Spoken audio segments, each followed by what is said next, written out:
What did the robber look like? He looked like my dad. And why do you say that? How did he look like your dad? The mask and his shoes. How about the size of him? Was he a big guy or was he a little guy? The size of my dad.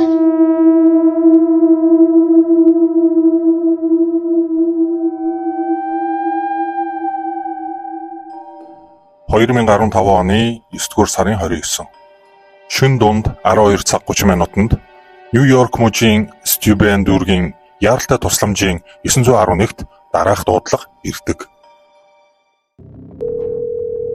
911. Help me, my wife. She's dead. Hurry.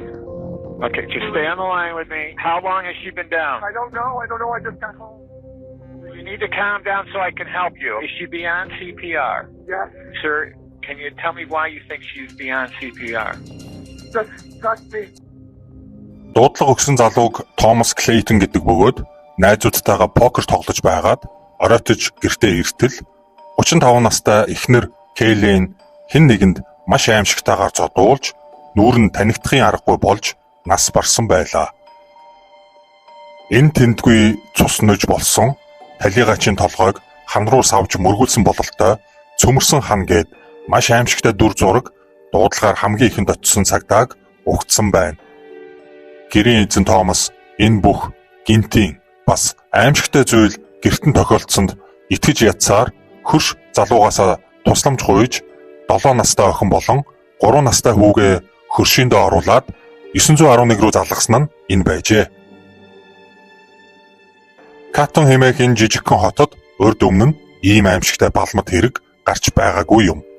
Мөрдөгчдийн эхний үзлэгээр хаалга үүд, цонх гээд гаднаас нэвтрэх боломжтой бүх үүд хаалга цонхнууд ямар нэгэн байдлаар хөшиж эвдэрсэн ч юм уу эсвэл түлхүүр тааруулсан шинж тэмдэг огт байхгүй. Баггүй хэмжээний бэлэн мөнгө хадгалж байсан онгорхой сейфнээс нь юу ч алга болоогүй. Талигаачийн үнэт идэл ер нь тэр гэрээс ямар ч зүйл алга болоогүй нь хулгай дээрмийн сэтэлтэй аллах биш гэдэг нь шууд ойлгомжтой байлаа. Талигаачийн нүрийг гол байгаа болгож маш зэрлэгээр нүрийг нь ирэмдэглэж хороосноос үцхэд талигаачийг таньдаг хүн байх магадлал өндөр байв. Бас дуудлагаар анх очисон цагдаагийн анзаарч сэжгэлсэн зүйл бол Томасын хувцас түүний гар ямар ч цусны толбоггүй байсан юм. Хэрэв хэн нэгний хань гэргий өглөө твтэж байхад тэрвэрч авч тусалдгүй юм а гэхэд амьд эсхийг нь шалгахаар битүү цусан дунд хөвтөж байгаа талигач дээр заавал ойртож очих ёстой. Ядаж өвдөглөж суудаггүй юм а гэхэд гарнаас нь барих ч юм уу үйлдэл хийн. Гэтэл утланч цус болоогүй нь их сэжигтэй. Нэг бол огт ойртоогүй эсвэл хувцас сольсон байх. Мөн түүний биеийн хилэмж үнэхээр гэргийгээ алдсан хүн шиг харагдахгүй байсан гэж репорт мэдэн дээр тэр цагта тэмдэглэсэн байдаг. Гэхдээ энэ нь түүнийг алуурчин гэсэн баримт биш юм. Маш харамсалтай мөртлөө бас маш чухал нэгэн амьд гэрч гарч ирсэн бөгөөд энэ гэрч бол тэдний 7 настай охин юм. Харамсалтай гэдгийн учир нь тэр бяцхан охин ээжигээ үхтлээ зодуулж байгааг харсан явдал юм. Алуурчныг харсан гэдгийг мөрдөгчд мэдмэгцээ охинтой маргааш нь ярилцахаар бэлтгэжээ. Бага насны хүүхдээс ярилцлага авахдаа сэтгэл зүйн онцлог, гэмт хэрэгээс үлдсэн трама гэд олон хүчин зүйлийг бодолцож мэрэгжлийн сэтгэл зүйчдийг байлцуулан зөвлөгөө авч тухайн ярилцлагыг эхлүүлдэг байна. Үүний дагуу 7 настай охинтой нэлээдгүй хугацаанд тоглох, дуртай зүйлийг нь ярилцах гэх мэт сэтгэл зүйг нь бэлдэж байгаад асуултаа аажмаар асууж хэрэгтэй мэдээлэлээ мөрдөгчөд авч чадсан байна. What did the robber look like? He looked like my dad. And why do you say that? How did he look like your dad? The mask and his shoes. How about the size of him? Was he a big guy or was he a little guy? The size of my dad. Бяцхан охины хэлснээр шөнө дунд унтаж байхад нь ээж нь түүнийг нэрээр нь маш олон удаа дуудаж зүхтаарай гэсэн айсан хоолоогоор орилсон бөгөөд охин нойрмоглон дүүтэйгээ унтаж байсан өрөөнөөсөө гарч харахад ээж нь хэн нэгэн зодуулаад чирүүлсээр галтагаа руу орсон байна.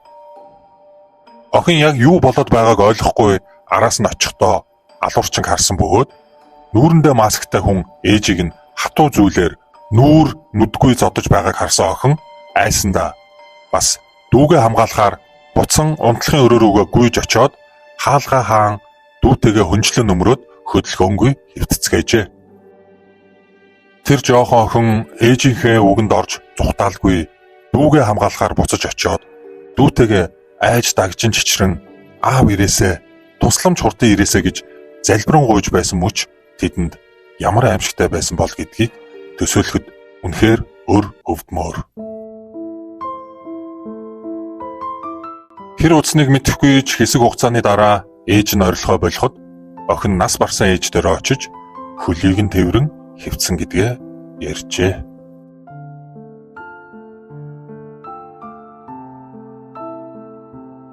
Бодлого охин аавынхаа бурхан минь гэж орилох хоолойг сонссон юм байна.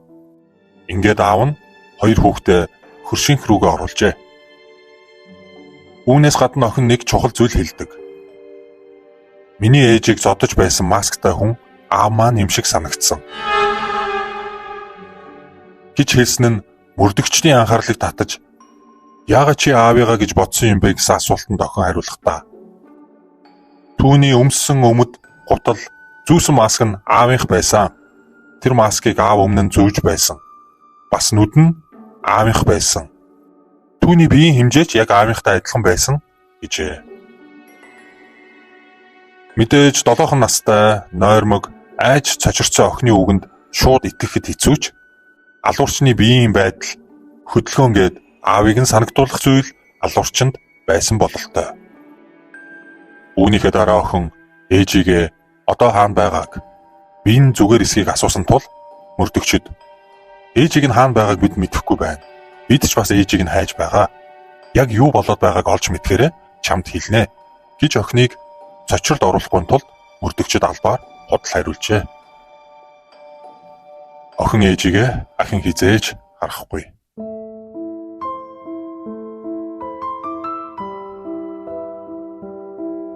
За ингээд мөрдөгчд Томсыг хамгийн өндөр магадлалтай с ижигтнээр тооцож баривчлав. Томас Клейтон гэж хэн бэ? 37 настай 1978 онд төрсөн орон нутгийнхаа хоккейн лигийн багт тоглодог. Нэх гавьтай тоглохгүй боловч бусад тамирчидтай талбай дээр маргалдаж зодтолдох гэх мэт сенсац тарьдгаараа алдартай. Тухайн дүүрэгтээ олонний танил од маягийн. Үүнийгээ дагаад баггүй хүүхэмсэг Томас эхнэр Кейлэтэйгээ гэрлээд 9 жил болж байсан бөгөөд өөрийнхөө тогтворгүй бусадтай байнга муудалцдаг зан характараасаа болж багаасаа хасагдан хоккейн спортоо орхисон боловч бизнес дажгүй хийж эхэлснээр охин хүүгийнхээ хамтаар дөрүүлээ боломжийн амьдардаг байжээ. Томас хоккейн лиг тоглож хоримтлуулсан мөнгөөрөө агааржуулалт сантехник угсралтын компани эхлүүлсэн нь боломжийн орлого өгч байснаас гадна хэд хэдэн үл хөдлөх худалдан авч түүнийгээ түрээслүүлдэг байв. Гол нь орлого орж ирэхийн хэрээр Томас мөрөөдөө тоглоом, покерт мөнгө их үрдэг. Хоноо дүнжүүтээр алга болдог байсан нь эхнэр Кейли тэр хоёрын дунд маргаан дэгдэх том шалтгаан болдог байжээ. Томас байцаалтын үеэр өөрийгөө буруугүй гэж маш их уурлаж байсан бөгөөд тухайн үед гэртээ байгаагүй. Хаана хэн хэнтэй покер тоглож байгаад хэдэн цагийн үед харихаар явснаа мөрдөгчдөд хэлсэн бөгөөд Томсын машинд байх байршил тогтоогч GPS-ийн мэдээлэл 911-т өгсөн дуудлагын цаг хамгийн гол нь хэсэг найзуудтайгаа покер тоглож байсан гэдэг нь батлагдсан. Хамт байснаа гэрчлэх олон хүн байсан тул түүнийг тавьж явуулан с ижигтний тооноос хассан юм. Мөрдөгчд ойр тойрны бүхэл хүмүүстэй уулзаж ярилцсан сэжүүр хайх явцад талигаач Келлигийн эгчээс аллагтай холбоотой байж болох үз баггүй мэдээлэл олж авдаг. Томас үргэлж хажуудаа дагуулж явдаг. Гэр орноор нь байн гарч ордог. Зарим үед хүүхдүүдийг нь хүртэл харж өгдөг. Хамгийн ихтгэлтэй ажилтан гэгддэг Майкл Бёрдийг ажлаас нь яагаад ч юм халсан байсан гэж эгч нь хэлжээ. Тэр залуу ажлаас халсан гэд арайч өс хонцон санаад ийм аимшигтай зүйл хийчмээргүй юм да Келли Майкл хоёр чинь эгчдүү шиг л маш сайн харилцаатай байсан шүү дээ гэж хэлснийг сонссон мөрдөгчд Томасын ажил бизнесийг болон хамгийн ойрын ажилтан байгаад халагдсан гэх Майклыг шалгаж эхэлсэн юм. Магадгүй ажилгүй болсондоо өс сансан байхыг үгүйсгэхгүй. Бүхэл сэжүүрийг мухарлах нь мөрдөгчдийн үүрэг билээ. Майклтай ярилцахаар дуудахад маш уриалгахан хандаж байсан бөгөөд ойрын таньдаг хүн нь зэрлэгээр зодуулж өнгөрсөн гэдгийг мэдсэн хэдий ч маш тайван, арай л өөр байгаа нь мөрдөгчдийн сонирхлыг татаж эхлэв. Бас цалингаас цалингийн хооронд амьдардаг Майкл ажлаасаа халагдсанаас хойш өөр ямар нэгэн ажилд ороогүй, ямар ч орлогогүй, мөнгөгүй хэрнээ хаус түрээсэлж амьдардаг. Хамгийн гол нь тэр хаус нь ажлаас халсан Томасынх байжээ. Нэг ёсондоо Томас Майклыг ажлаас халсан олны нүдэн дээр хоёр тийш болж холбоо харилцаагүй мэт харагдаж байсан боловч хоорондоо холбоотойгоор барахгүй амьдрах байрнаас эхлээд санхүүгийн бүх байдлаар Майкл нь Томасын хараад болсон байв. Майклийн гар утасны байршлаар нь тухайн хэрэг гардаг өдөр яг хаана байсныг нь тогтоох болж утсыг нь шалгахтал сүүлийн хэдэн өдрийн бүх дуудлага мессежүүдээ их хэмжээгээр устгасан байсан нь маш с ิจ гтэй болоод ирэв. Байршил болон устгагдсан мессежийг сэргээх, хаашаа дуудлага хийсэн, хинээс дуудлага хүлээн авсныг тогтоохоор гар утасны оператор компаниудтай холбогдож байх хооронд бас нэгэн хүнээс Томасын талаар мэдээлэл өгөх хүсэлт гаргадаг. Энэ хүн бол хэрэг гардаг өдөр Томастай хамт покер тоглож байсан нэг найзынх нь эхнэр байлаа. Тэрээр хэлэхдээ тухайн үед Томас тоглоомонд нэг анхаарал хандуулахгүй, байн тоглоомноосоо гарч утсаа оролдоод суугаад байсан. Хамгийн сонин нь надаас утасны цэнэг дуусчлаа, чиний утсаар ганц дуудлага хийж болох уу гэж утсыг маань авсан. Хэсэг хугацааны дараа утсыг маань буцааж өгөхөд нь үцгэд дуудлага хийсэн дугаараа устгацсан байсан. Энэ нь нэг л сонин с ิจ гтэй санагдаад байна. Тийм учраас та нартай холбогдож байна гэж хэлсэн байдаг. Ингээд мөрдөгчд нэмж ахин нэг утасны дугаарыг шалгуулахаар гар утасны оператор компанид ханджээ. Удсанчгүй Майклийн устгасан дуудлага мессежүүдийг сэргээж чадсан бөгөөд орж гарсан дуудлагууд нь бараг 99% Томастай ярьсан дуудлагууд байсан бөгөөд мессежүүд нь ч бас Томастай бичлэлсэн. Утхан дандаа битүүд алд агуулгатай. Жишээ нь нөгөө юм авч чадсан уу? Хайрцагтаа гадаа орхисон байгаа шүү. Авахаараа мэдэгдээрээ над руу залга гэх мэт. Тухайн хэрэг гардаг өдөр Томас Майкл хоёрын утсаар холбогдсон давтамж бүр их байсан ба Майкл тэр өдөр яг тэр цагт Томасын буюу талигачийн гэрт очисон нь гар утасны байршлаар нь нотлогдсон байна. Нэмээд Томас покер тоглож байхдаа найзынхаа эхнэрийн утсаар гэмт хэрэг гарч эхнэр нь амь насаа алдсны яг дараа Майкл руу залгаж яриад дуудлага устгасан болох нь тогтоогддог. За ингээд Майкл с ิจ гтнээр баривчлагддаг бөгөөд Томасыг ч бас ахин с ิจ гтнээр тооцож баривчилж авдаг.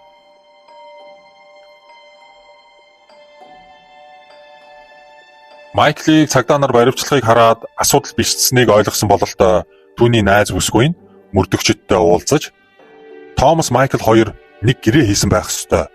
Яг юун тухай гэрээ гэдгийг нь мэдэхгүй ч гэрээ хийсэн. Удахгүй мөнгөтэй болоод эндээс явна гэж Майкл нэг удаа хэлж байсан хэмээн мэдүүлсэн байна. Хэргийн газар дээрх DNA шинжилгээний хариунууд ч ихнээсээ гарч Майклийн DNA тус болсон гэрлийн унтраалга болон зарим нэгэн газраас олдсноор Майкл нэгдүгээр зэрэглэлийн хүн амны хэрэгээр яллагдагчаар татагджээ. Олон янзаар нилээдгүй байцаасны эцэст Майкл үннээ хэлж эхэлсэн юм. Ажилгүй, өөрийн гэсэн амьдрах газаргүй, санхүүгийн асуудалд орсон Майкл нэг л мэдхэд Томасаас хамааралтай болсон байв. Хэрв эхнэрийг нь хөнөөгөөд байшинг нь шатаах юм бол $10,000 бэлнэр өгөх Томасын саналыг Майкл хүлээн авснаар тэр хоёр гэрээ маягийн зүйл хийж Томас аллахын захиалагч харин Майкл гүйцэтгэгч болохоор тохиролцсон энэхүү харамсалтай хэрэг үйлдэгдсэн байна. Томас түүнд гэрийнхээ түлхүүрийг өгч гараашаар хэрхэн сэмэрхэн орох, галдан шатаахад зориулж бэлдсэн канистртай бензин хаана байгааг хэлж зааж өгөв. Хүүхдүүдийг яахыг асуухад хүүхдүүд гэрт байхгүй. Келлигийн хичээнд хонон тэдэнд санаа зовлтгүй гэж Томас Майклд хэлжээ. Ингээд орой 10 цаг 30 минутын үед гараашаар нь хаус руу орж тэнд байсан нүүрний маскыг танихдахгүй тулд нүүрэндээ зүгээд хурц Жотооны хатуу модон иш байхыг авч дээш Келлигийн унтлагын өрөө рүү орсноор бичлэгийн эхэнд үзүүлсэн аимшиг тэрэг гарч Келли бүсгүй гэртээ бага насны хүүхдүүдийнхээ дэргэд нөхрийнхөө захиалгаар амь насаа харгисаар алджээ. Харин алуурчин Майкл хүүхдүүд гэрт байгааг мэдснээс ч тэрүү хүний амь нас хороосондоо ч тэрүү байшинг шатаалгүйгээр хумгүй зүхтаасан юм байна. Томас энэ бүх хугацаанд хэрэгээ огт хүлээхгүй Майкл намайг гүтгэж байна. Надад өс сансан байсан. Надаас хариугаа авч байна гэх мэтээр өөрийгөө өмөрж байсан юм. Булмаар зөвхөн өмгөөлөгчтэй байцаалт өгнө гэд дууга хурааж асуултанд хариулахаа болив. Хэдий дутагдах, гачигдах зүйлгүй байсан боловч мөрөөдөө тоглож мөнгөө их багаар алдах, хүүхнүүдтэй байнга нэр холбогддог гэр бүлийн гадуур харилцаанаас болж хэрүүл урал гарах нь улам ихссэн бөгөөд Томас Келлигээс салахаар шийдсэн байжээ. Ингээд салалтанда жилийн өмнөөс бэлдсэн гэдэг нь илэрсэн байдаг. Хэрв Томас шууд салаад явах тохиолдолд 9 жилийн турш эхнэрийнхээ хамтаар даатгуулсан амь насны даатгалаас юу ч авч чадахгүй алдах. Эхнэр хүүхдүүдтэй хөрөнгнөөс хувааж өгөх шаардлагатай болно гэд бараг юу ч үгүй хоцрох мэт санагдсан тул бузар арга сэтэж жилийн өмнөөс эхнэрийнхээ амь насны даатгалыг 2 дахин өсгөж $1 сая болгосон байна. Энэ нь Келли ямар нэгэн байдлаар цаг бусаар нас барсан тохиолдолд гэр бүлийнхэнд нь даатгалын газраас $1 сая өгнө гэсэн үг юм.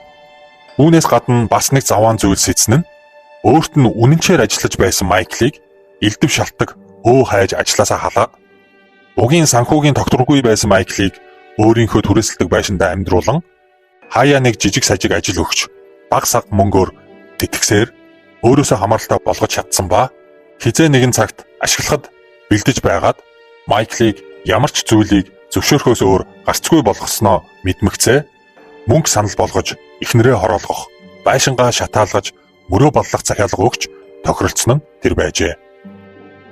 Нью-Йорк мужин цаазаар авах ялгүй тул Майкл Бёрдийг 1-р зэрэглэлийн хүн амны хэрэг үйлдсэн гэж үзэн бүх насаараа хоригдох ял. Томас Клейтоныг эхнэр Келлигийн амь насыг хороохоор төлөвлөсөн. Амь насыг нь хорооход шууд бусаар оролцсон.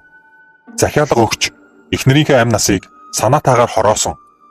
Гэмт хэргийг нуун дарагдуулсан учраас 1 болон 2-р зэрэглэлийн хүн амны хэрэг үйлдсэн гэж үзэн ямар ч давж заалдах эрхгүйгээр бүх насаар нь хорих ялыг 6 цаг тасралтгүй хуралдсны эцэст шүүхээс оноожээ.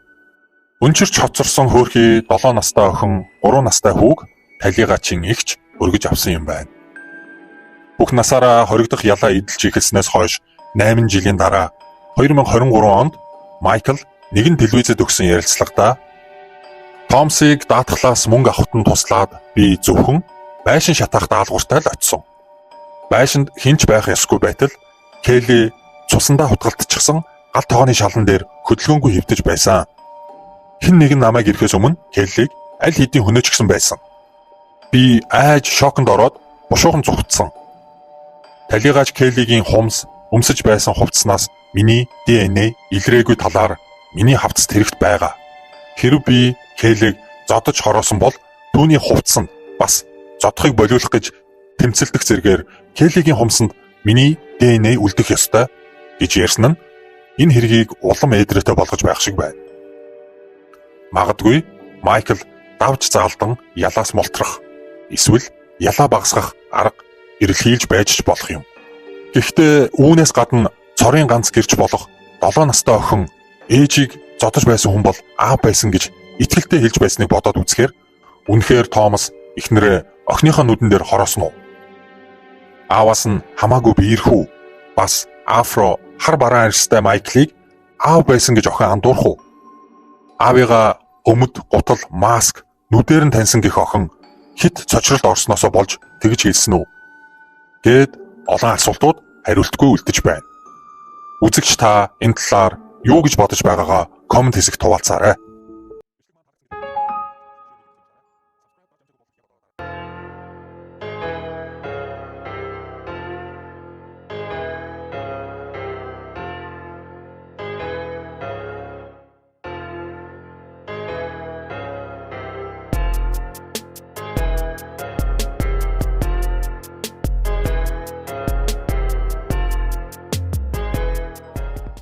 2023 оны 9-р сарын 4-ний өдөр. Хойд Дакота мужийн Майно тэмээх жижиг хот.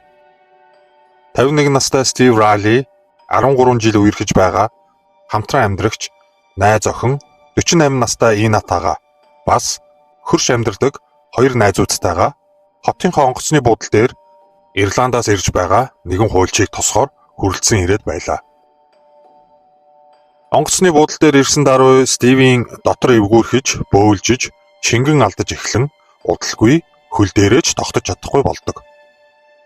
Урд оройн тэд хамтдаа ганц нэг алкогол хэрэглэсэн учраас шаардлагын ч юм уу реакц үзүүлж байгаа бизгээд тэд нээх тоосонгүй. Хөрш найзууд нь Стивийг гэрлүүн авч яваад харин Ина онгоцны буудлын дээр тосож байгаа хуульчаа хүлээгээд үлдсэн байна. Тухайн өдрийн бүх нислэгийг хүлээсэн ч уулзгаар тохирсон хуульч нь ирээгүй тул Ина арга буюу гэртээ хариу. Харин Стивийн бие зүгээр болсонгүй дорцоор байлаа. Өглөө болоход Стив комд орж ухаангүй болсныг мэдсэн Ина 911 рүү залгаж тусламж дууддаг. 911. What?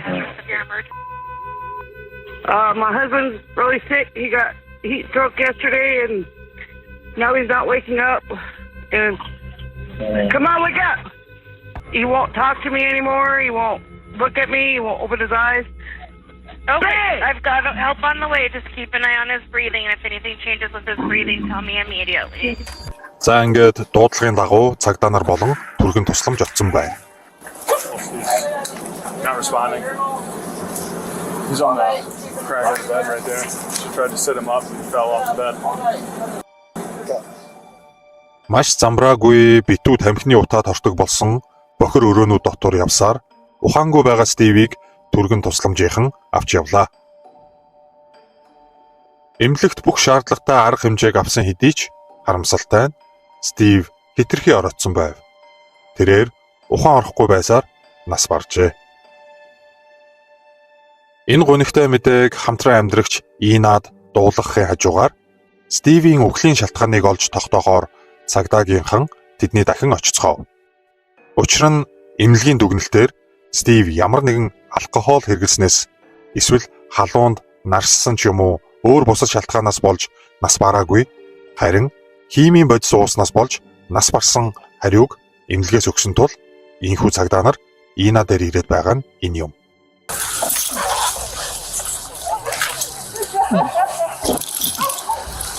I thought everybody knew. Sorry.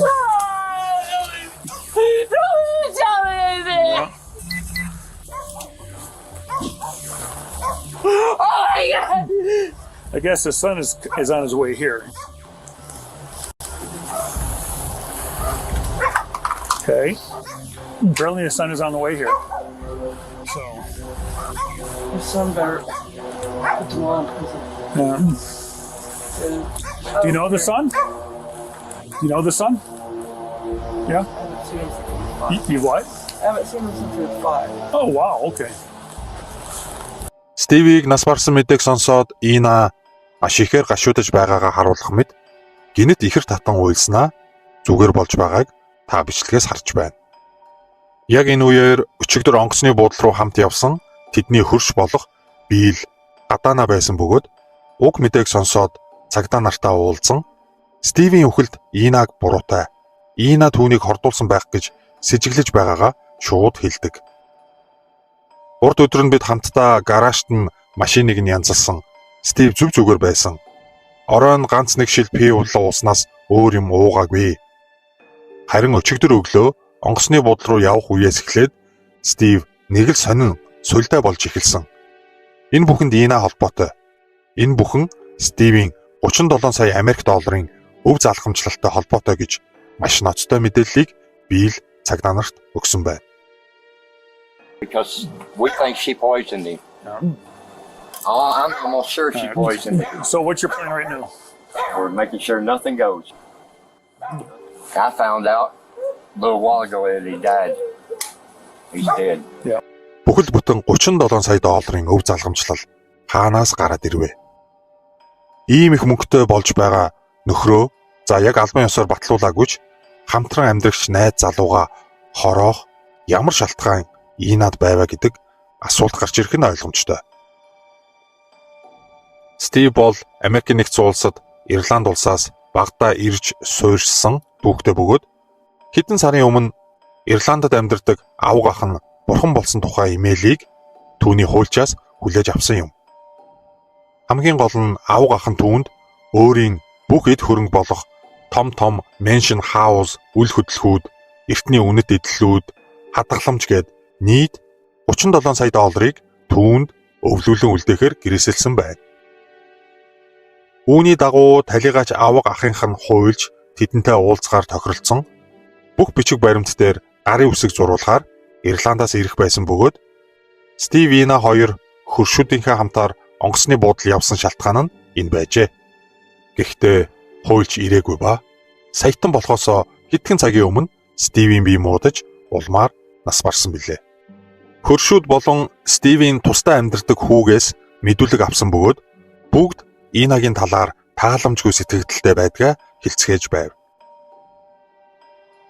Үүнээс гадна хөрш Билигийн эхнэр хэлэхдээ Ина Стив хоёр үе их маргалдаж хэрэлддэг байсан.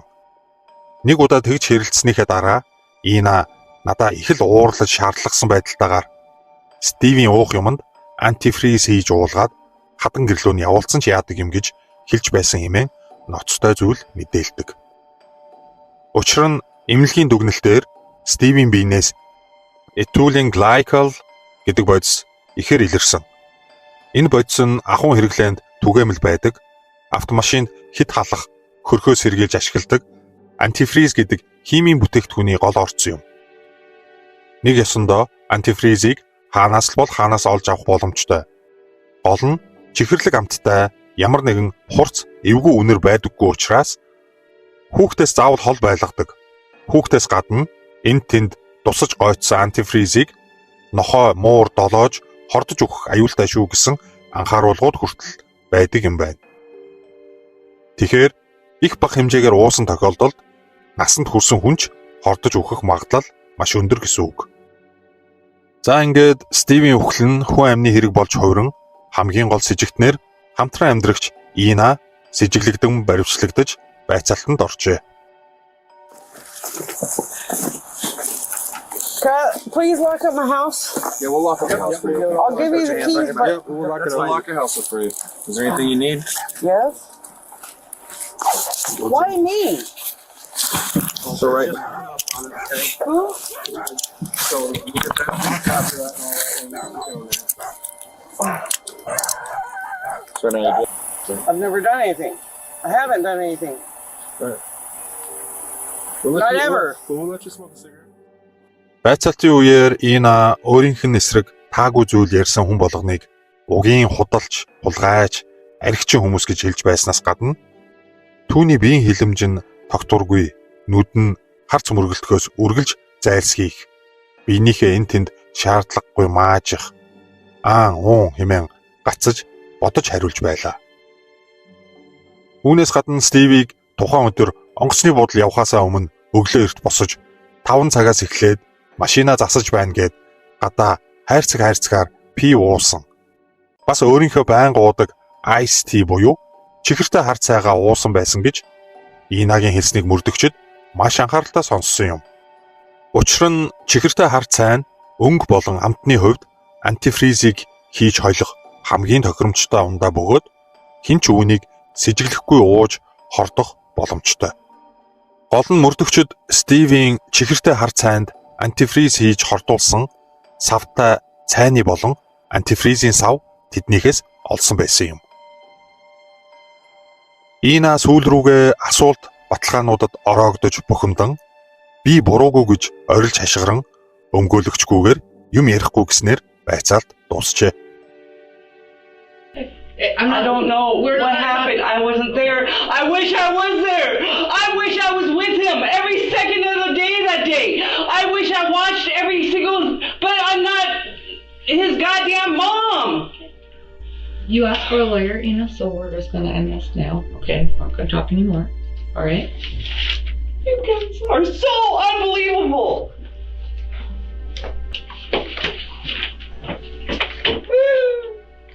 Fucking This way. Hey, there's.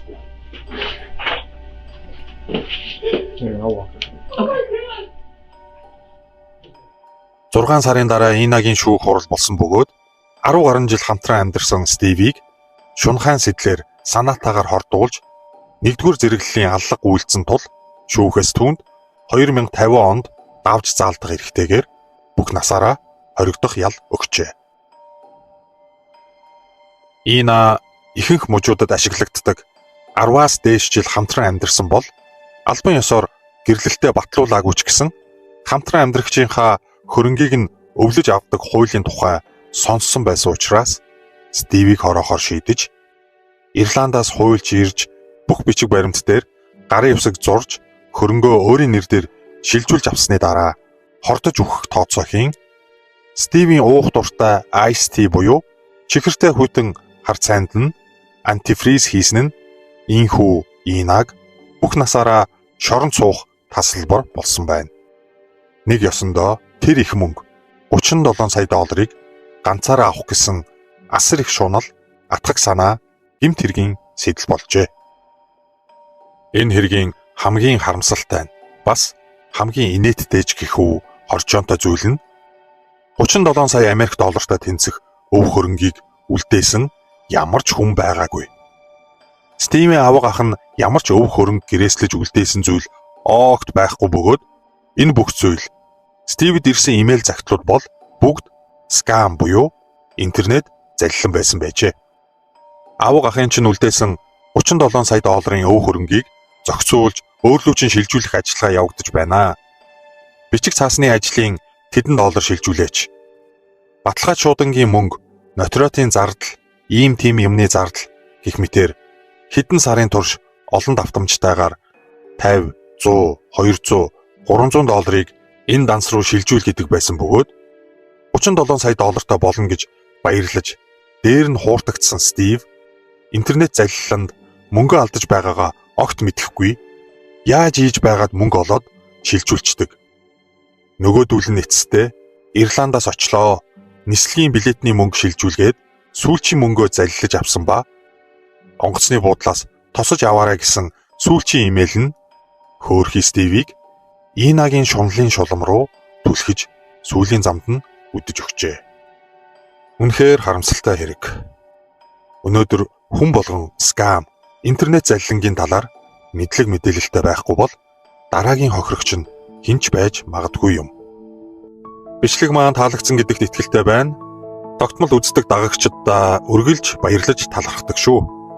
Хэрв та манай сувгийг subscribe дараагүй үзэж байгаа бол яг одоо дараарай. Уг хэргийн талаарх санал бодлоо комент хэсэгт чөлөөтэй бичгийг хүсье.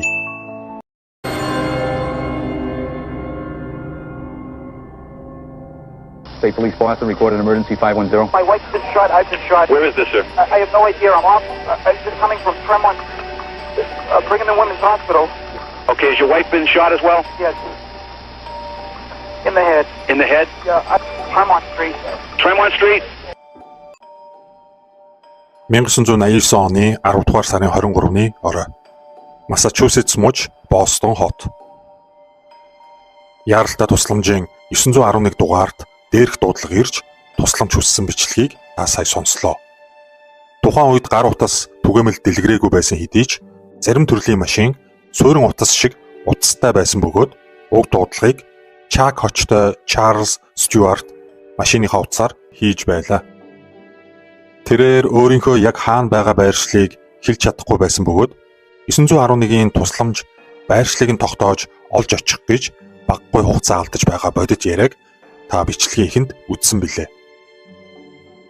Чак өөрөө буудуулж цус алдаж байсан учраас сүүлдээ ухаан алдаж 2 км урттай Тремонт гэдэг гудамжны нэр хэлээд таг болсон тул 911-ийн тусламжийнхан түүний байгаа газрыг олж очихын тулд таслаагүй байсан утасныхан цаана гарч байгаа өөрсдийнхөө түргэний болон цагдаагийн машины дохиогоо ээлжлэн дуурган уг чимээгээр баримжаалж олж очиж чадсан юм. Negative. Negative on the sirens. Route 2 on your sirens on. No siren there. No. We're not getting anything now. Bravo 2-1, shut off your siren. Bravo K1, Sound your siren. Not yet, no siren. Bravo K1, shut off your siren. Bravo 1-4, sound your siren.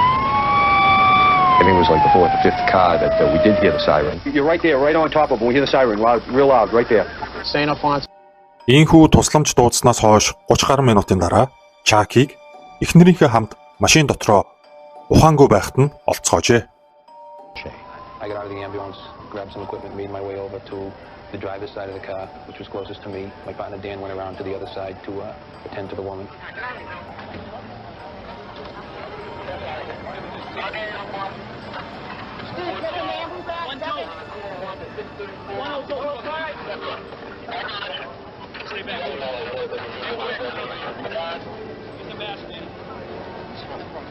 Чакийн эхнэр Кэролыг хамгийн ойрхоноор нь дөнгөж цаг хүрэхгүй хугацааны өмнө жирэмсний үзлэгтээ орсон эмэгтэйчүүдийн эмнэлэг рүү хүргэсэн боловч харамсалтай нь Кэролийн амийг аварч чадаагүй юм. 7 сартаа хэвлэдэх хүүхдийг нь эхийг нь нас барахаас өмнө хагалгаа хийж гаргаж авсан байна. Харин Чакийг Бостны эмнэлэгт хүргэн яаралтай хагалгаа хийснээр амь насыг нь аварч чаджээ. Яг энэ үеэр 911-ийн тусламж нэртэй газар дээрээс нь бодит байдлыг сурвалжлан хүргэдэг телевизийн багийнхан ажиллаж таарсан бөгөөд бүх нөхцөл байдлыг бичиж авч маргааш нь энэ хэргийн талаар олон нийтэд цацсан юм. 1980-ад оны сүүлээр Бостон хотод гэмт хэргийн гаралт нэмэгдэж дээрэм бие биенийгээ буудсан хэрэг өсөлттэй байсан хэдий ч жирэмсэн эмэгтэйг толгой руу нь буудаж хөнөөсөн дээрмийн хэрэг гэдэг нь хүмүүсийн жигшил зэвүүцлийг маш ихээр хүргэж хот даяараа бухимдалд автаж байсан бөгөөд талигаач Кэролийн оршуулах ёслол дээр 1000 гаруй хүн хүрэлцэн ирсэн байдаг. Эдгээр хүмүүс дотор хотын дарга, цагдаагийн газрын даргаас эхлээд маш олон ажил мэргэжлийн хүмүүс эмгэнэл илэрхийлэхээр ирцгээсэн байлаа. Харин Чак биеийн байдлаас болоод эхнэрийнхээ оршуулах ёслолд оролцож чадаагүй. Мөн хийсвэр хийлгэн гарсан 7 сартай хүүхэд нь оршуулах ёслолын дараа тун удалгүй ээжийнхээ араас үүр доджээ. За тэгвэл яг юу тохиолдоод ийм харамсалтай, аимшигтай хэрэг гарчих вэ? Хэн үүнийг үйлдэв? Хот даяараа энэ асуултыг нэхэж байлаа. Чакийн мэдүүлгээр эхнэрээ ээлжид эмчийн үзлэгт оруулаад эмэгтэйчүүдийн эмнэлгээс яваад удалгүй гэрлэн дохиондор зогсох үед нь 30 хүртэлх насны хар арьстай эрэгтэй машинд нь үсэрч орж ирээд Кэролийн төрөвж, эмэг, бөгж, зүйлтийг дээрэмдэн дараа нь Чак руу харснаа. Чи цагдаа байна гэж уурлан 7 сартаа жирэмсэн эхнэрийнх нь толгой руу дараа нь Чакийн гиз рүү хажуу талаас нь буудаад шууд өөрийнхөө хар машин цуугаад зүхтжээ. Энэ мэдүүлэг нь маргааш өглөөнөөс эхлэн сонин сэтгүүл телевизээр цацагдсанаар удалгүй Бостон хотыг 2 хуваагдахад хүргэсэн юм. Америкийн үлгэр жишээ болсон залуу гэр бүлийг хар арьст дээрэмчин буудаж хороолоо. Зул сарын баяраар төрөх гэж байсан хүүхдийнх нь хамтаар хүйс тэмтэрсэн дээрмийн аллаг гарлаа. Цагаан хүмүүсийг хар хүмүүс түүгэж байна гэх утга агуулга бүхий расизм ханхалсан сенсац тарьж борлуулалтаа нэмэх гэсэн сонины нийтлүүд хэргийг улам бүр уймуулж дэвргэж байлаа. Хэрэг ингэж өндөр авсан тул цагдаа нар тухайн үед байсан Stop and Frisk гэдэг дүрмийг ашиглаж эхэлсэн бөгөөд энэ нь хэрв аюултай, гэмт хэрэгтэн байх магадлалтай гэж үзсэн тохиолдолд ямар нэгэн шүүхийн захирамжгүйгээр хэнийг ч шууд зогсоож нэгжих, баривчлах эрх цагдаа нарт үйлчлэх юм. To be as aggressive as they ever have been before. Boston police are looking for one black male in connection. One of the most intense police manhunts in the city's history. Searching anyone who looks like a gang member or drug dealer, largely in the black neighborhoods. Годомжинд явж байгаа бараг бүх хар арьс залуучуудыг цагдаа нар учир утгагүй бөөнөөр нь шалгаж, нэгжиж, эсэргүүцсэн, зүхтсан болгоныг хүч хэрэглэн баривчилж эхэлсэн ба хар арьс дэргэд гадуур гарахаас жимээдэг болтлоо энэ байдал туйлширсан байдаг. Бүр нэгжлэг хийж байгаа нэрээр бүх хувцас дотор хувцсыг нь хүртэл тайлуулж нэгдсэн тохиолдлууд гарч байсан нь хүчирхийллийн нэг хэлбэр билээ. Цагдаагийнхан цаашлаад Африк, Америк гаралтай иргэдийн оршин суудаг хорооллоор явж шууд дурын хаалгыг хүчээр онгойлгож орон гэрлүүн нэвтрэн нэгжлэг хийх, байцаалт авах байдал нэмэгдсэн нь хотыг арьс өнгөний хувьд хагаралд автуулж Бостон хотыг Америк улсын анхаарлын төвд оруулсан юм. Цагдаагийн энэ босармаг үйл ажиллагааны явцад 600 гаруй өнгөт арьстай айлууд руу гинтийн шалгалт хийж нэвтэрсэн тоо байдаг.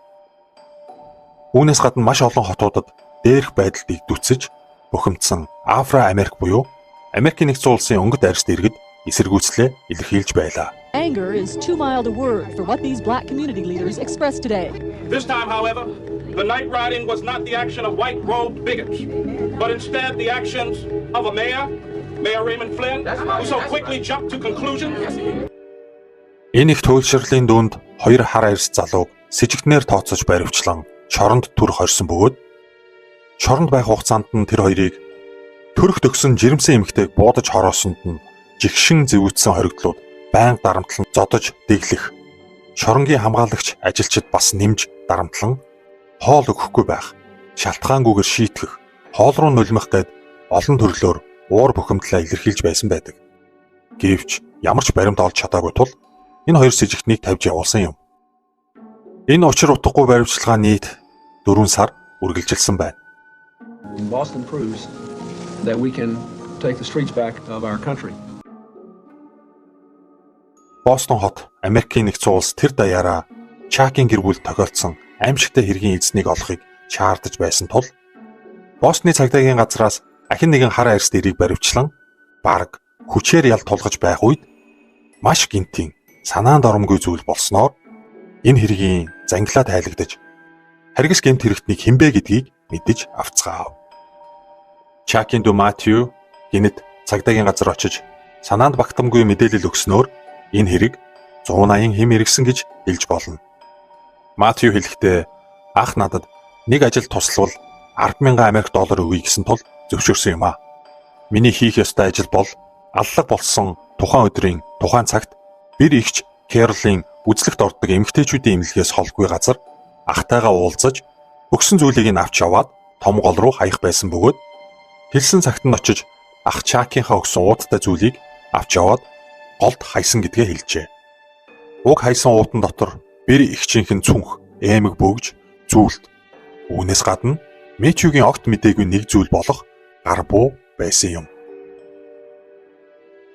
Нэг ёсондоо тэнд ямар ч хар арьстан дээрэмчин байгаагүй гэсэн үг. Чак хожид Чарльз Стюарт эхнэрээ хөнөөж хэрэгээ болзааруулах үүднээс өөрийгөө буудаж хэргийн баримт болох гар буу болон бусад зүйлсийг дүүдээ өгч устгуулсан нь тэр байж. Чак 911 рүү залгаж хаана байгаагаа тодорхой хэлэхгүй, цус алдаж байгаагаас хариулт өгч чадахгүй мэт жүжиглэж байсан нь албаар цаг алдуулж эхнэрээ гүйцэд нас барахыг хүлээж байсан нь үнэхээр аимшигтай. Түүний дүү Мэтью хэлэхдээ маш олон ямар ч буруугүй энгийн олон зуун залуучууд баригдаж хоригдсон асуудал хэд томорсон учраас үнэхээр дуугүй байж твцсэнгүй гэдгээ цагдаа нарт нэмж хэлсэн байна. Ингээ цагдаа нар Чакийг баривчлахаар хайцгаав. Тун удалгүй Бостон хотын Мистик гэх том гол дээрх Тобин нэртэй гүүрэн дээрээс Чакийн эхнэрийнхээ амь насны даатгалын буцаалт мөнгөөр авсан шин загварын үнэтэй машиныг эзэнгүй орхисон байгааг олжээ. Түүний машин дотор амиа хорлож байгаагаа хэлсэн зурвас байв. Зурвас дээр альва ямар ч зэмлэл намайг гисгэх болно гэж бичээтэй байжээ. Цагдаагийн ирэл шумбагч хайгчдаар солигдсон үргэлжилж гүүрнээс холгүй Мистик голын ёроолоос Чакийн биеийг олсон юм. Дүүгээ цагдаа дээр очсныг мэдсэн Чак сонголтоо хийж 42 метрийн өндөр гүүрнээс гол руу үсрэн амиа хорлсон нь энэ байжээ. Мөрдөгчд Чак, Кэрол хоёрын амьдралын сүүлийн жилүүдийг судлаад Чак нь гэр бүлийн гадуур харилцаатай эхнэрээсээ салах төлөвлөгөөтэй байсан. Гэтэл жирэмсэн болсныг нь сонсоод үр хөндүүлэхийг ятгсан ч Кэрол зөвшөөрөөгүй байна. Тэр хоёр амь насны даатгалтай байсан ба хэрв Кэрол амь насаа цаг бусаар алдсан тохиолдолд хагас сая доллар авах гэрээтэй байсан нь Чакийн шунлын чөтгөрийг сэрээж зүгээр л салаад мөр мөрөө хөөхийн оронд хүний санаанд багтамгүй аимшигтай хэргийг хийхээр төлөвлөжээ. Уг нь Чак баяж шууд үйлчлүүлдэг үнэтэй үслэг эдлийн дэлгүүрт менежер хийдэг. Жилийн $100,000 орлоготой. Энэ нь өндөр орлоготойд тооцогдно. Талигач эхнэр Кэрол нь санхүүч хийдэг, бас л дунджаас дээш орлоготой. Тэр хоёр санхүүгийн хувьд хангалттай амьдралтай гэр бүл байсан юм. Гэвч хүний шунлаа гэж. Тэгвэл энэ бүх хэргийг илчилсэн дүү Мэтьюг ахынхаа хам хэрэгтэн гэж яллах дүгнэлт гарсныг эсэргүүцэж ах надад эхнэрийнхээ үнэт эдлэлийг дээрэмдүүлчлээ гэд даатгалаас мөнгө авах гэж байгаа юм аа гэж хэлсэн. Дуудсан газар нь очиход ах гол руу хаяараа гэж хэлээд машиныхаа цонхоор уудтай зүйл шидчихэд яваад өгсөн. Шүн байсан тул бэр ихчийг буудуулсан байсан гэдгийг огт мэдээгүй. Телевизээр мэдээ хараад л Кэролыг буудуулж нас барсныг олж мэдсэн зэргээр мэдүүлж ялаа хөнгөрүүлж чадсан ба мэдээлэл нуун дарагдуулсан гэдэг зүйл ангиар 5 жилийн хорих ялаар шийтгүүлсэн байна. Мэтью ялаа дуусгаж шоронгоос гараад нээх удалгүй хар тамхи дооц хэтрүүлэн хэрэглэж нас баржээ. Мэдээж энэ хэргийн дам хохирогч болсон олон өнгөт арьс дэрэгдээс Бостон хотын дарга, цагдаагийн дарга нар уучлалт ирж буруу шийдвэр гаргаснаа хүлээн зөвшөөрсөн хэдий ч ямар нэгэн хариуцлага хүлээх албан тушаалаасаа огцрох асуудал үүсээгүй юм. Харин энэ хэргийн ганц гэгээтэй хэсэг нь талигаач Кэролийн аав ээж охиныхоо нэр дээр боловсролын сан байгуулж гэмт хэрэгтнийг барих нэрээр цагдаа нарын олноор нь хомроглон баривчилж нэгжлэг хийж байсан Афро-Америк гаралтай иргэдийн оршин суудаг дүүргийн ахлах сургуулийг амжилттай төгсөгчдөд ихтэй сургуульд ороход нь тэтгэлэг олгодог болжээ.